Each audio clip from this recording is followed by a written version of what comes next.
Har mayli. Assalomu alaykum. Va alaykum assalom. Assalomu alaykum adasi, yaxshi keldingizmi? Xonasi, yaxshi o'tiribsizlarmi? Oyligim ham ozgina kech qoldi. Mana yaxshilab bozor qilib keldim. Eng asosiysi go'sht ham oldim. Qanchadan beri go'sht yemaymiz.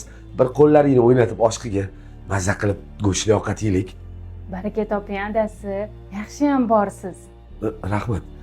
Nimaga o'g'limizning kayfiyati yo'q onasi? Adasi, o'g'limiz 3 kundan beri etoming yuribdi. O'qishida 50 ming so'mdan pul yig'ishayotgan ekan. Shunga 25 ta odam pul berib bo'lgan. Bitta o'g'limiz qoldi. Agar ilojingiz bo'lsa shuni berib yuboring, uyalib qolmasin. Voy.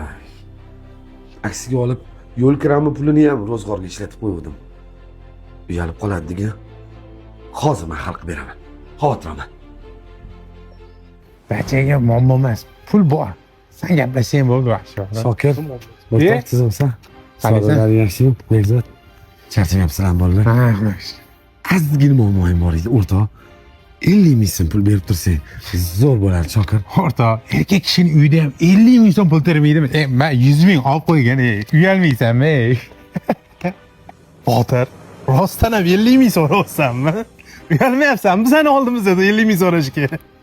Uyalyapman bolalar, lekin nima qilay? O'g'lim 25 ta o'rtog'ini oldida maktabda uyalgandan ko'ra, men sizlarni oldinglarda uyalganim yaxshi. O'rtoq, haqqingni albatta qaytaraman. Rahmat. Dünya Xudoning mulki, atrofim to'la tulki.